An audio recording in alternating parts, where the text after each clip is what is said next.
Jack Miller was not what most people would call a normal father. At 42, his face was rough and weathered from 15 years living on frontier planets. The harsh sun of New Montana had turned his skin brown and leathery, and fine lines spread from the corners of his eyes. Ever since his wife Emma died during the Centauri plague, he had raised their son Caleb alone on this dusty farming world, far from Earth. Their ranch sat on the edge of Prairie Valley, where tall purple grasses swayed in the constant wind. The house was simple but sturdy, built from local stone and treated wood to withstand the planet's violent storms. Behind the main house stood a barn that housed their small herd of genetically modified cattle, creatures designed to thrive in New Montana's unique atmosphere. On this particular morning, Jack stood at his kitchen window, watching the twin suns rise while sipping hot coffee from a chipped mug. His son Caleb, now 13, still slept soundly in his room. "Computer, read messages," Jack said to the old terminal mounted on the wall. A calm female voice responded, "One new community notice. Annual labor auction today at Prairie Valley Township Hall, starting at noon." Jack frowned. The colony's indentured service system was legal but left a bad taste in his mouth. Still, with Emma gone and Caleb still too young to handle the heavier ranch work, Jack's small cattle operation needed more help than he could provide alone. Last season, he had nearly lost a third of his herd when a fence failed during his attempt to repair the water purification system at the same time. "We need the help," he muttered to himself, setting down his mug. "Computer, send Caleb a message. I'm heading to town, back by dinner." The hover truck hummed to life as Jack settled into the worn driver's seat. The vehicle rose a few feet off the ground, its engine surprisingly quiet for such an old model. Emma had always been good with machines, keeping their equipment running, long past when others would have replaced them. Without her, Jack had managed, but just barely. He arrived at the township hall late, parking his truck behind a row of sleeker, newer models. Inside, about 30 colonists sat on folding chairs, facing a small stage. Mayor Frank Wilson stood at a podium reading from a data pad. "Next, we have lot number 17, the mayor announced as Jack slipped into a seat in the back row. A 5-year labor contract for Patterson Lilly, age 18. No specific skills listed but completed basic colony education with good marks in biology and agriculture. Jack watched as a young woman stepped onto the stage. She stood straight, her chin raised despite the humiliation of being auctioned. Her brown hair was pulled back in a simple braid, and her plain clothes were clean, but worn. What caught Jack's attention were her eyes, bright blue and filled with a quiet determination he recognized. Emma had that same look when facing difficult times. "Minimum bid is set at 5,000 credits to cover the Patterson family debts," Mayor Wilson continued. "Do I have an opening bid?" The room remained silent. Jack glanced around, surprised. 5,000 credits wasn't excessive for a 5-year contract, especially for someone young and educated. A woman sitting near the front, dressed in clothes too fancy for the farming colony, smiled slightly. Jack guessed this was the girl's stepmother from her similar features but different manner. Unlike Lily, this woman seemed pleased by the lack of interest. "No bids?" Mayor Wilson asked, looking disappointed. "This is a rare opportunity for a long-term contract with a young, healthy worker." The silence continued. Jack noticed the slight tremor in Lily's hands, though her face remained expressionless. He thought about Caleb back home, about Emma, and about what it meant to be alone in the universe. Without fully deciding to do so, Jack raised his hand. 5,000, he said, his voice rough from disuse. The mayor looked surprised but nodded. "We have 5,000 from Jack Miller. Do I hear 5,500? No one spoke. The woman Jack assumed was Lily's stepmother turned in her seat, examining him with cold eyes. 5,000 going once, twice. Sold to Jack Miller for 5,000 credits. Lily's expression didn't change, but something in her posture shifted, a mixture of relief and fresh worry. Jack understood. Being sold to a stranger carried its own dangers, even if it meant escaping whatever situation had brought her here. After the auction, Jack completed the paperwork in the township office. The contract was transferred to his name, the payment deducted from his account. A data chip containing Lily's labor contract was secured in his pocket as he waited for her in the hall's lobby. When she approached, carrying a single worn duffel bag, Jack noticed she was taller than she had appeared on stage. Her face, now that he saw it up close, showed signs of recent weight loss. "Mr. Miller," she said, her voice steady. "I'm ready to leave when you are." Jack nodded, unsure what to say. He had not planned this purchase and now felt awkward about the whole situation. "Truck's out back," he said finally. They walked in silence to his hover truck. Jack took her bag and placed it in the back before climbing into the driver's seat. Lily sat beside him, her back straight, hands folded in her lap. As they left the township behind, the vast purple grassland stretched out before them. The silence grew uncomfortable until Jack cleared his throat. "I have a ranch," he said, eyes fixed on the horizon. "Cattle mostly, some crops. My son Caleb is 13. His mother died 5 years ago." Lily nodded. "I'm sorry about your wife." "What, about you?" Jack asked. "That woman in the front row, she your stepmother?" "Diana," Lily confirmed, her voice cooling. "She married my father 3 years ago. He died last year during first contact with the Artemians. His research ship was damaged in the confusion." Jack glanced at her. "Your father was on the first contact mission?" "He was a xenobiologist," Lily said, a hint of pride breaking through her neutral expression. "I was studying to follow in his footsteps before he died, and Diana sold our home to pay off her shopping debts." The hover truck hummed over a ridge, and Jack's ranch came into view. Modest but well-maintained, with solar panels glinting on the rooftops. "I don't need your pity," Lily said suddenly, breaking the silence. "Good," Jack replied, "because I need a ranch hand, not a charity case. The work is hard. Days start early and end late, but you'll have your own room, regular meals, and I don't mistreat people." As they pulled up to the house, Caleb burst through the front door, his young face curious as he spotted the passenger. "Who's that?" he called out. Jack parked the truck and turned to Lily. "That's Caleb, and this," he gestured around them, "is home for the next 5 years. Unless you give me reason to sell your contract to someone else, which I won't do without fair warning." Lily studied the ranch, then Jack, and finally Caleb. For the first time, the corner of her mouth lifted slightly. "I can work hard, Mr. Miller," she said, "and I learn fast." "Jack," he corrected her. "Mr. Miller was my father." As they stepped out of the truck into the warm New Montana afternoon, none of them knew that this arrangement would soon become much more complicated than a simple labor contract.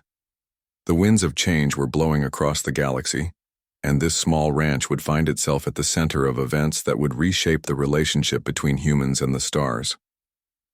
Lily woke before dawn on her first full day at the Miller Ranch.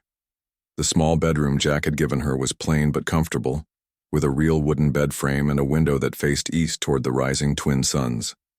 She dressed quickly in the yellow work clothes she had packed, sturdy pants, a long-sleeved shirt, and boots that had once belonged to her father. When she entered the kitchen, she found Jack already awake, making breakfast. He nodded at her as she took a seat at the table.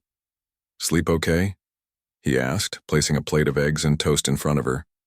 "Yes," Lily said. "Thank you." Jack poured her a cup of coffee. "We start early here. Caleb will be up soon. After breakfast, I'll show you what needs doing." True to his word, after they ate, Jack took Lily on a tour of the ranch. The property was larger than it had seemed from the road, stretching across rolling hills covered in purple grass. The main barn housed 20 genetically modified cattle, creatures with thick curly fur and 6 legs that helped them navigate the rough terrain. "They're called hexpavines," Jack explained as they entered the barn. "Designed for New Montana's gravity and climate.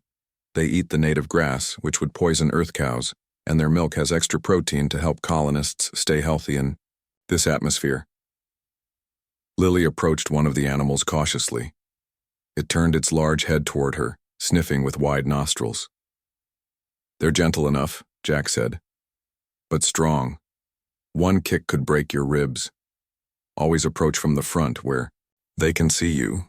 The morning passed quickly as Jack showed Lily the daily tasks: feeding the hex bovines, checking the water recycling system, maintaining the fences, and tending the small crop field where they grew vegetables and grain.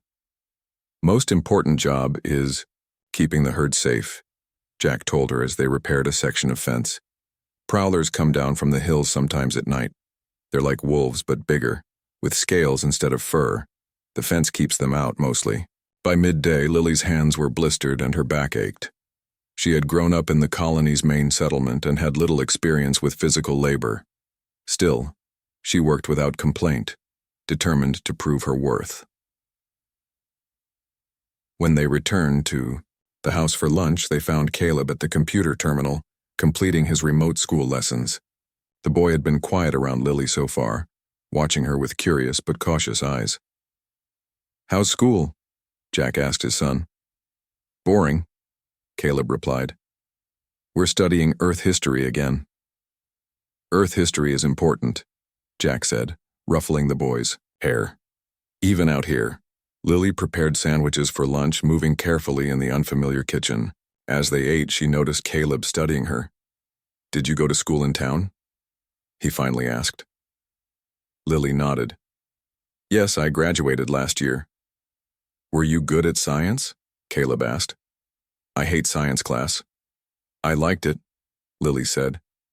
"My father was a scientist. He studied alien life." Caleb's eyes widened. "Really? Did he meet real aliens?" "He was on the first mission that made contact with the Artemians," Lily said. She felt a twinge of sadness, but pushed it away.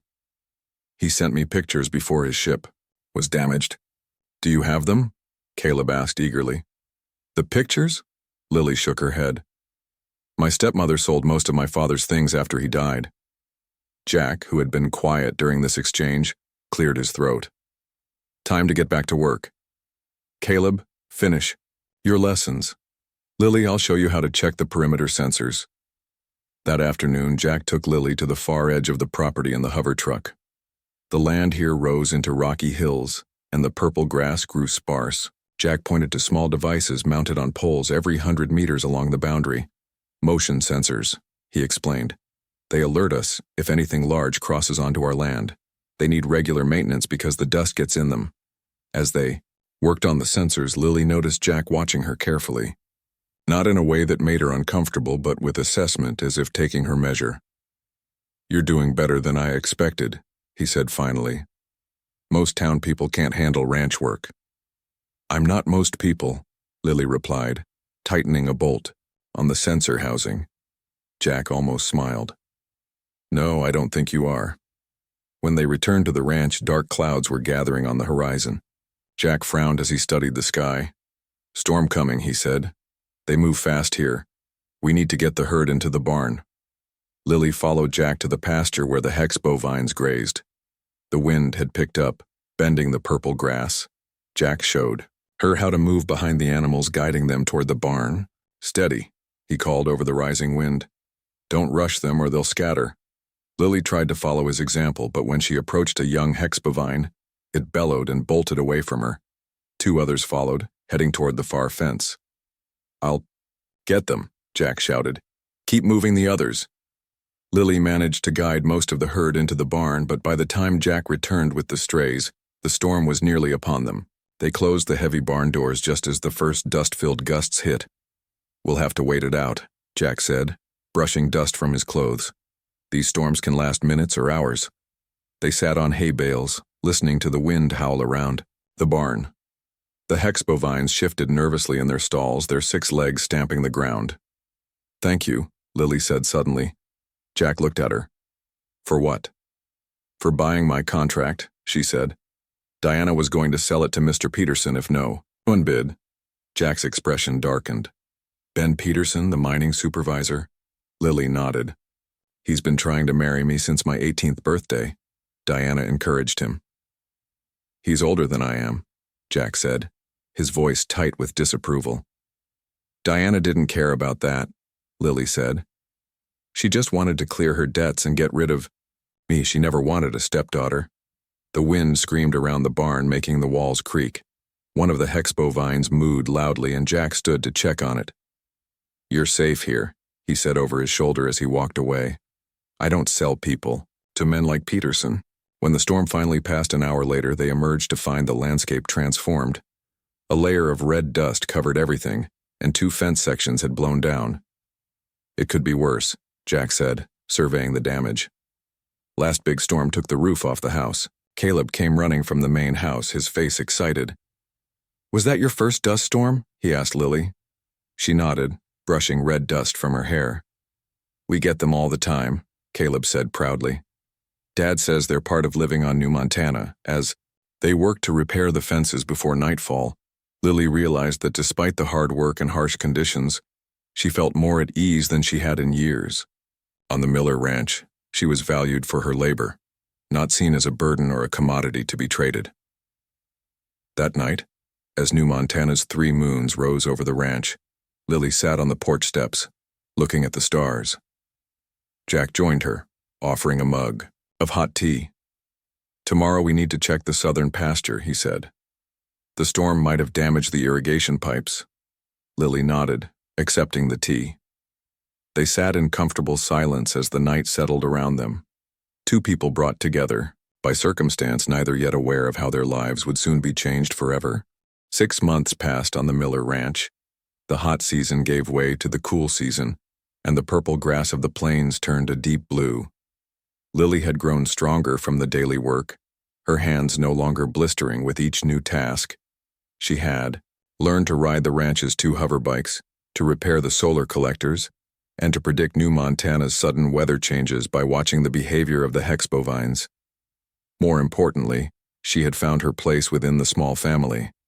Caleb now greeted her eagerly each morning, often asking for help with his science homework or begging her to tell stories about Earth and the inner colonies. Jack remained more reserved, but Lily noticed his gruff manner had softened. He sought her opinion on ranch decisions and sometimes joined her on the porch in the evenings to watch the 3 moons rise. On this particular morning, Lily was in the barn, helping one of the hexpo vines deliver a calf. The birth was difficult. The calf was large and positioned wrong. Jack knelt beside her, his sleeves rolled up, hands covered in the same birth fluid as hers. "Hold her steady," Jack instructed as the mother hexbovine bellowed in pain. "I need to turn the calf." Lily placed her weight against the animal's side, whispering soothing words as Jack reached inside to adjust the calf's position. After several tense minutes, they heard a wet slurp, and the calf slid out onto the hay-covered floor. "It's a female," Jack said, relief clear in his voice as he quickly cleared the newborn's airways. The calf made a weak sound, then a stronger one. Its mother turned to lick it clean, her 6 legs trembling with exhaustion. Lily sat back on her heels, tired but satisfied. The ranch now had 21 hexpo vines. "You did good," Jack said, wiping his hands on a cloth. "Last year I lost a mother and calf in a birth like that." "My father used to say that life finds a way," Lily replied, "even on new worlds."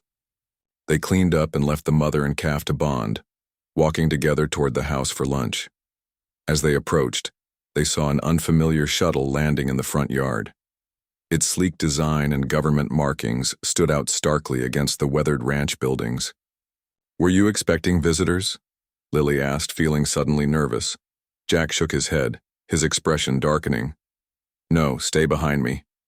As they drew closer, the shuttle door opened. Lily froze when she saw who stepped out. Diana Patterson, her stepmother, accompanied by an official in a colony administrator uniform. "Jack Miller?" the administrator called out. "I'm Eric Winters, New Montana Colonial Authority." Jack stepped forward, positioning himself slightly in front of Lily. "What can I do for you, Mr. Winters?" Diana's eyes fixed on Lily, a cold smile spreading across her face. "Hello, dear. You're looking rustic." Winters cleared his throat. "Mr. Miller, we're here regarding the labor contract for Lily Patterson. Her stepmother wishes to buy it back." Lily felt her stomach drop. "What? Why would you want my contract now?" she asked Diana. "Our family situation has improved," Diana replied smoothly. "I've come to bring you home." Jack's face remained neutral, but Lily could see tension in his shoulders. The contract was a legal sale, he said. I'm not looking to sell it. Original. Family members have first right to repurchase indentured contracts if they can demonstrate financial capability, Winters recited, holding up a data tablet. It's Colony Law, Section 47, Paragraph 3. Diana smiled. I have the funds right here, twice what you paid, in fact, very generous. I don't understand, Lily said, stepping forward. You wanted to be rid of me. You sold me to pay your debts. Diana's smile didn't reach her eyes. Things change, dear. Come, let's not make this more difficult than it needs to be. Jack's hand touched Lily's arm briefly.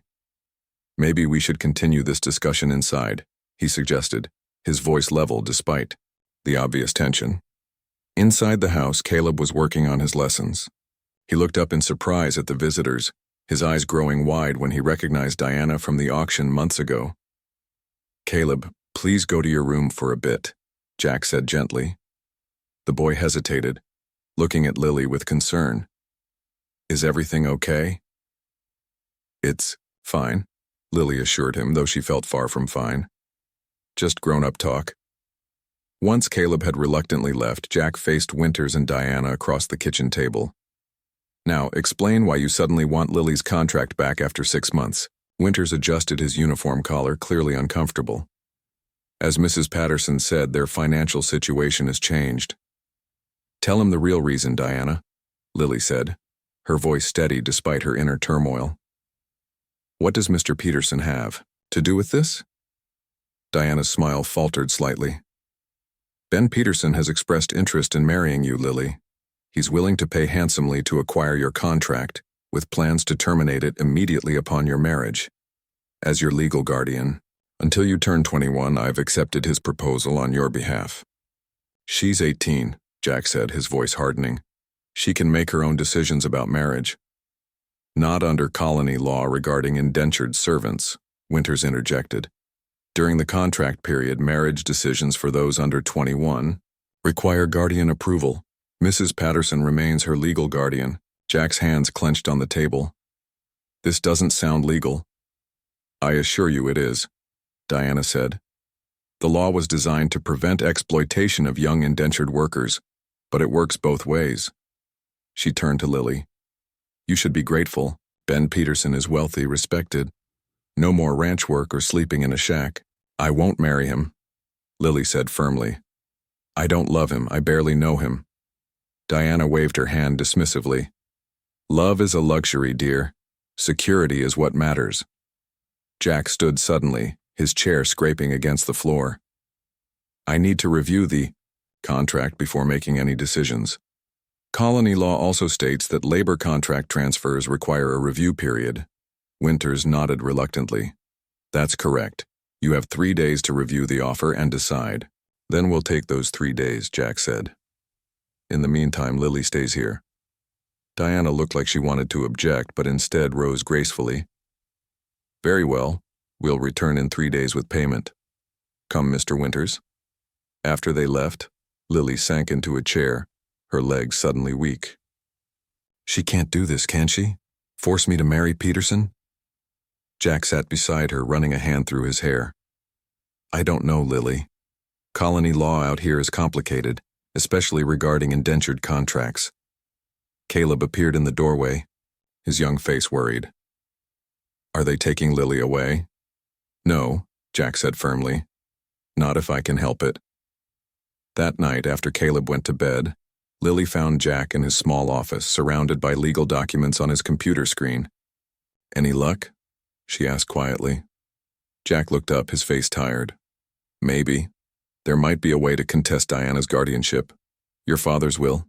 Did he leave anything for you? Lily shook her head. Diana said there was no will. Everything went to her automatically. Before Jack could respond, an emergency alert blared from their communicators. Attention all colonists. Artemian ships have been detected entering the system. This is not a drill. Report to your designated emergency stations. Jack and Lily looked at each other in shock. First contact with the Artemians 6 years ago had been peaceful, if tense. No one had expected them to return, especially not like this. "Wake Caleb," Jack said, standing quickly. "We need to get to the township shelter." As the alert continued to blare, Lily felt a strange mixture of fear and relief.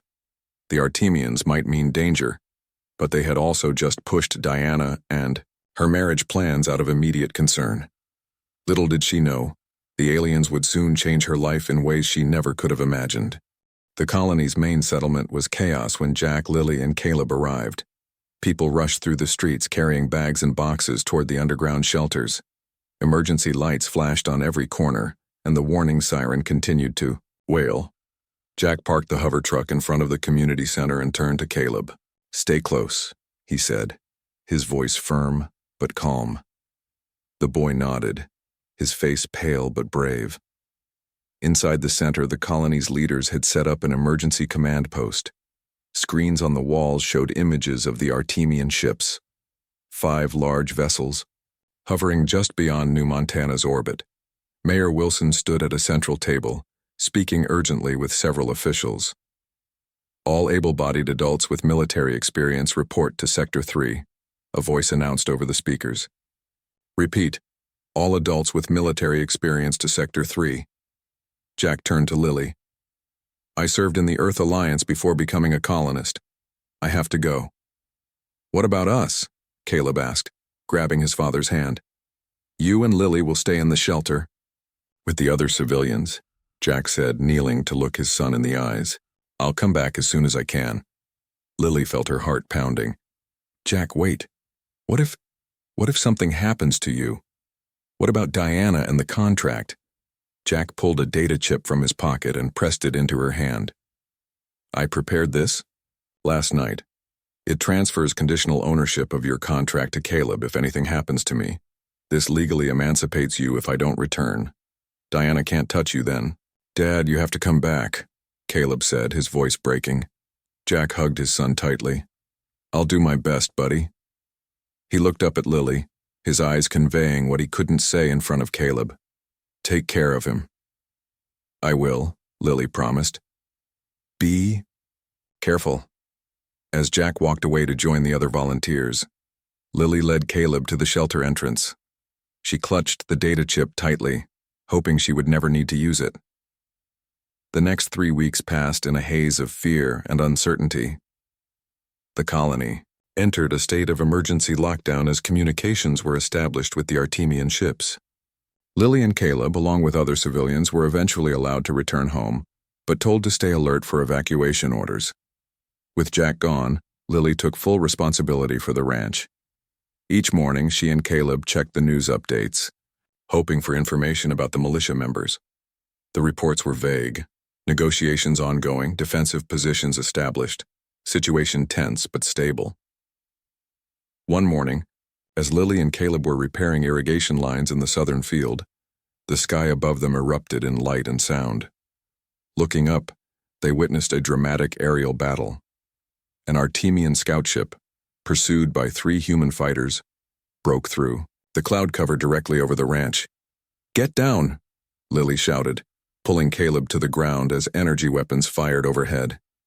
The Artemian ship, trailing smoke, veered toward the foothills that bordered the Miller property. The human fighters continued their pursuit, firing again.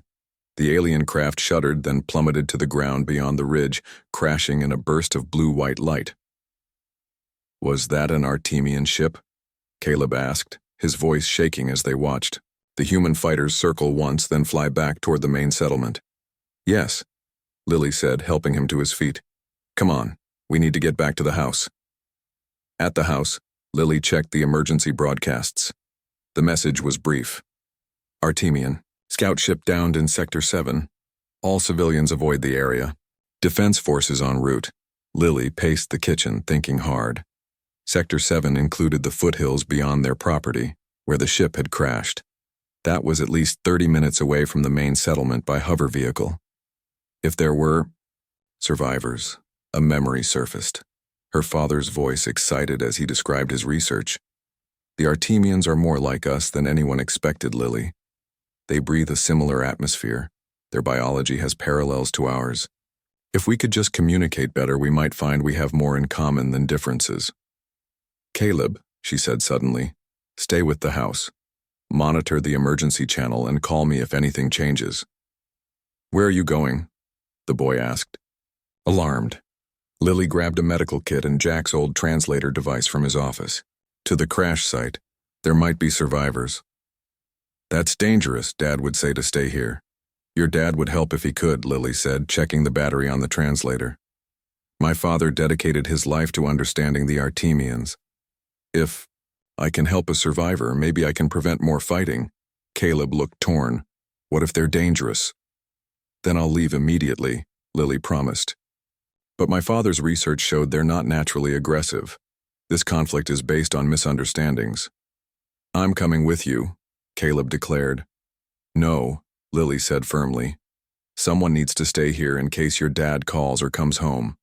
I need you to be brave and wait. Reluctantly, Caleb agreed.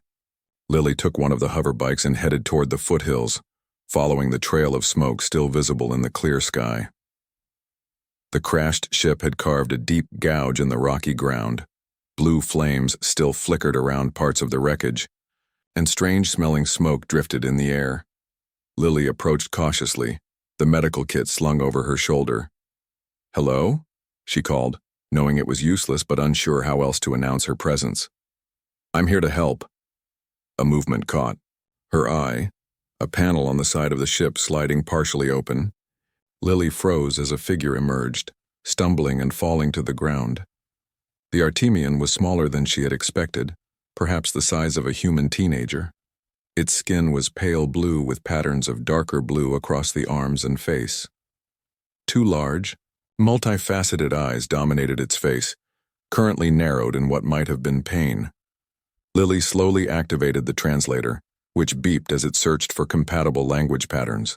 The Artemian's head snapped up at the sound, and it made a series of clicking and whistling noises. I won't hurt you, Lily said, keeping her voice calm.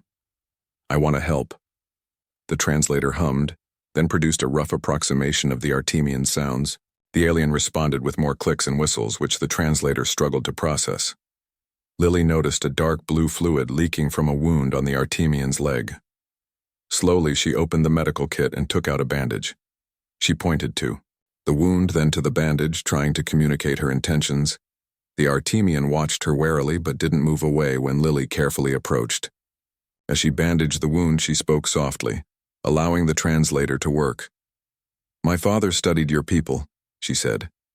He believed we could understand each other if given the chance. The translator beep-clicked, and to her surprise, the Artemian responded with sounds that the device translated as scientist, study, peace. Lily's heart raced. Yes, science, peace. Why are your ships here now? Why the fighting? The Artemian struggled with the translator, but Lily caught words that sounded like misunderstanding and sacred stars.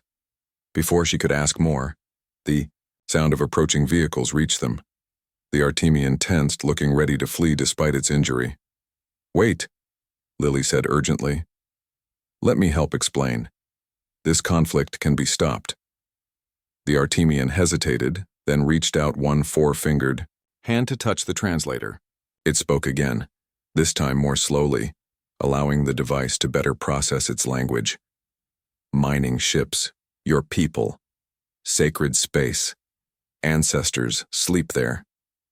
Suddenly, Lily understood. The human mining operations near the Artemian system must have entered space the aliens considered sacred, perhaps a burial ground or religious site. The conflict wasn't about resources or territory. It was about respect for cultural boundaries. As the vehicles grew closer, Lily made a decision that would change not only her life, but the future of human-Artemian relations.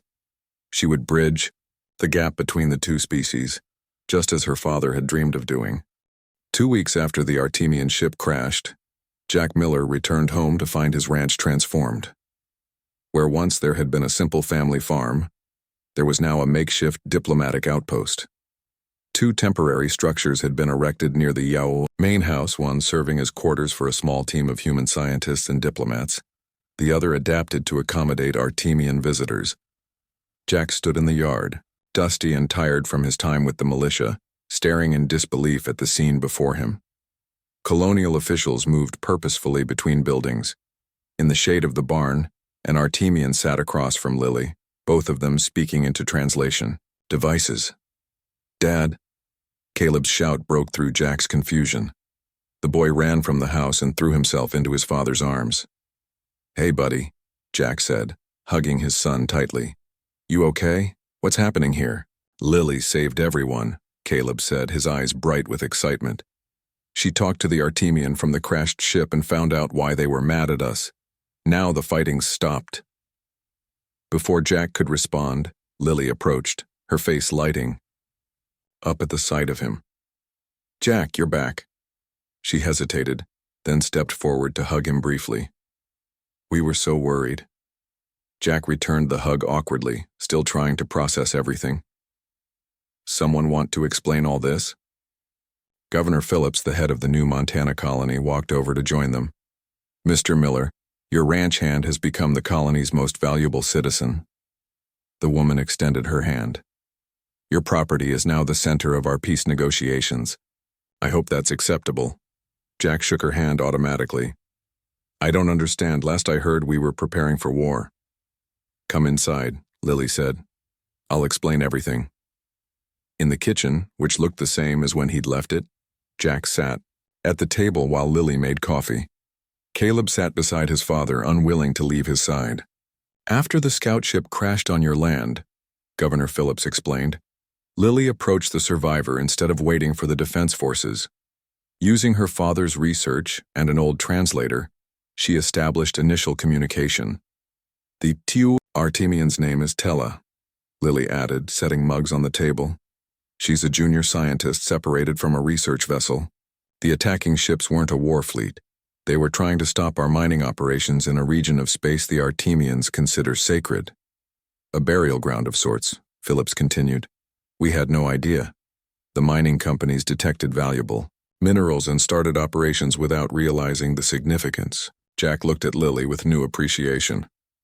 "And you figured this out?" Lily nodded. "My father's notes helped. He suspected the Artemians had specific regions of space they considered spiritually important. Once I understood that our mining ships were desecrating what they see as hallowed ground, I composed a message explaining the misunderstanding and transmitted it to both sides. Within hours, a ceasefire was declared," Phillips said. "We've spent the past 2 weeks in negotiations. The Artemians are receptive to peaceful resolution now that they understand we meant no disrespect." Jack shook his head in amazement. "And all this happened because you decided to help an injured alien instead of waiting for the militia." "She was brave, Dad," Caleb said proudly. "Even the governor said so." Philip smiled. "Indeed. The colonial authority has recognized Lily's contribution. In fact, that's partly why I'm here today." She placed an official-looking document on the table. "This is a complete nullification of Lily's indenture contract, with all debts canceled. She's a free citizen as of this morning." Lily's eyes widened. "Really? Just like that?" "Not just like that," Phillips corrected. "You've provided invaluable service to the colony. This is the least we can do." Jack felt a mixture of emotions: pride in Lily's accomplishment, relief that she was free, and an unexpected pang at the thought that she might now leave. "Congratulations," he said, trying to keep his voice neutral. "You've earned it." "There's more," Phillips continued. "The Xenobiology Institute on Earth has offered you a full scholarship based on your father's reputation and your own demonstrated aptitude. We received the communication this morning." Lily sat down heavily. "Earth? The Institute? That was my father's dream for me. And now it can be your reality," Phillips said. "A transport leaves for Earth next month. We've reserved you a place if you want it." After the governor left, the house felt strangely quiet despite the continued activity outside. Jack went to shower and change, his mind spinning with everything he'd learned. When he returned to the kitchen, he found Lily alone, staring out the window at the temporary structures. "Where's Caleb?" he asked. "Showing Tella his science project," Lily replied. "He's become quite the xenobiology enthusiast." Jack smiled faintly. "Takes after you." Lily turned to face him. Jack, about the institute offer. You should take it, he said quickly. It's an amazing opportunity. Your father would be proud. I know, Lily said. But what? You're free now. You can go anywhere, do anything. No more ranch work or sleeping in a small room. Lily smiled at his unintentional echo of her stepmother's words. That's what Diana said about marrying Peterson. That I should be grateful for the chance to escape this life, Jack frowned. That's different. This is your dream. Is it? Lily moved closer to him. Jack, these past months with you and Caleb, I've been happier here than I've been since my father died. This place, this life, it feels like home now. What, about the institute? Jack asked, his voice rough. The scholarship will wait if I ask them. I could defer for a year or two. Lily looked up at him, her eyes searching his face. Unless you want me to go? Jack took a deep breath. The feelings he'd been fighting for months, his growing attachment to Lily, his admiration for her strength and intelligence, his fear of acting on these feelings because of their unequal positions, all bubbled to the surface. I don't want you to stay out of obligation, he said carefully. You're free now. Your choice has to be your own. It is, Lily said simply. I choose this. I choose you and Caleb and the ranch. Not because I have to, but because this is where I want to be. Jack reached out slowly, taking her hand. We'd like you to stay too. I'd like you to stay. Not as a worker, not because of a contract, but because... He paused, struggling to find the right words. Lily smiled, squeezing his hand. I know, me too. Outside, one of New Montana's frequent dust storms was brewing on the horizon. Inside the ranch house, Jack and Lily stood together, no longer bound by contracts or obligations, but by something far more enduring. The family they had built together on this distant frontier world. As Caleb burst into the kitchen, excitedly calling them outside to see something Tella had shown him, Jack and Lily exchanged a look of understanding. Their story had only just begun, and whatever challenges lay ahead, be they alien misunderstandings, angry stepmothers, or the everyday struggles of ranch life, they would face them together.